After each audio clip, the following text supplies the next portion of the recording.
Okay, Assalamualaikum. Kami dari Polimat. Lepas ni kami nak tanya pasal apa? Kami nak interview sikit lah tentang kesan kenaikan harga petrol terhadap perniagaan makanan ni, Cik. Okay, soalan pertama yang nak tanya, boleh kenaikan diri Cik lah?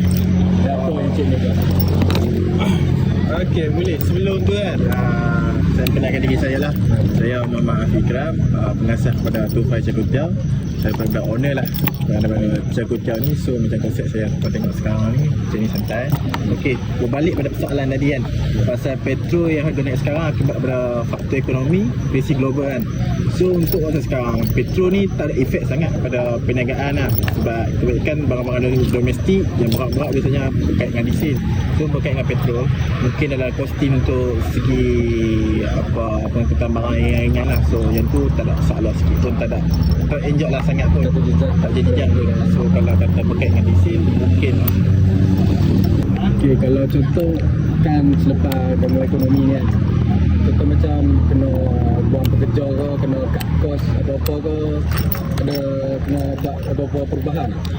So untuk perubahan sebelum ni adalah, so untuk bila berkait dengan petrol, barang segi bahan mentah tu tak ada naik. So bila sebelum ni kedai saya hanya pakai generator. Bila berkait dengan generator ni petrol, betul tak petrol? Bila petrol kos ni dah naik, kos hari-hari tu akan naik.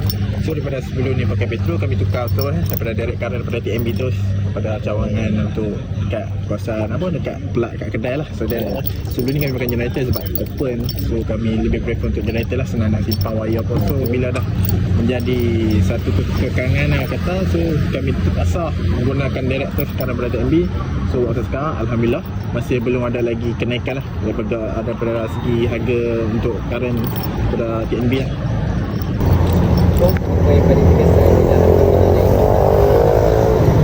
So macam yang soalan adik ditanya tadi berkait dengan harga dan minyak naik tu berkait dengan petrol lah. So saya dah tukar. So yang ketara tu masa sekarang yang nampak ni dari segi costing apa logistik lah. Banyak logistik tu saya beli barang lah. Sekarang tu barang-barang mentah, dari segi barang mentah tu untuk kenderaan saja lah. So bukannya dia kata sehari tu untuk termasuk semua ada juga persendirian. So benda tu boleh ketepikan, tapi naik sikit lah daripada sebelum ni. Walaupun ada budi bicara PMA tu. Okay, soalan seterusnya, adakah pihak kedai terpaksa naikkan harga makanan? Okey, buat masa sekarang ni tiada keperluan lagi lah untuk menaikkan harga makanan.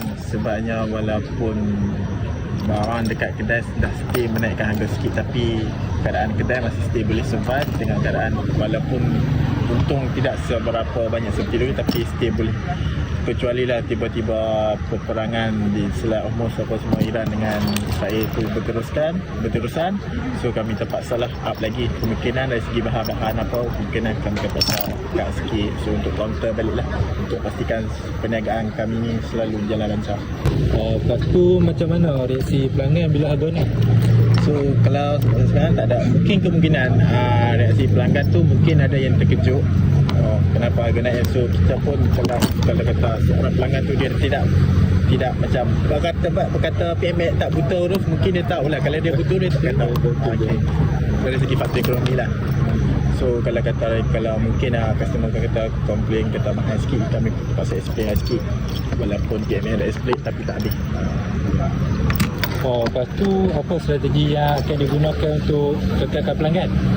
So untuk masa sekarang, strategi yang paling terbaik hanyalah staykan dengan harga yang sama, tapi setiap kuantiti makanan tu kita kena, macam dari segi portion tu kita kena kurangkan sikit lah. Sebabnya benda tu yang kita boleh kontrol. Kecuali benda kita tak boleh kontrol ni, macam ekonomi sekarang, sebab kita tiada kuasa nak kontrol benda tu semua. So maksudnya benda seorang ni dalam kedai kita yang benda kita boleh kontrol dari segi staff ataupun dari segi bahan-bahan mentah yang boleh kita masak tu.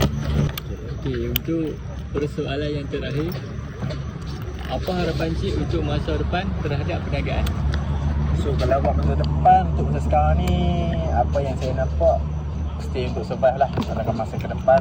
So untuk masa sekarang ni kita belum tahu lagi bila faktor ekonomi ni akan berhenti akan stabil balik. So kalau untuk ke depan lagi kita akan nak, kita punya cawangan kita punya cita-cita lah ke depan tu nak buka lagi banyak lah punya cawangan antara kawasan Kedah, Bali, Perak macam tu. So kalau masa sekarang ni peluang yang paling terbaik ialah survive lah untuk ke depan dalam masa setahun 2 tahun dengan keadaan faktor ekonomi sekarang. Itu saja soalan daripada kami.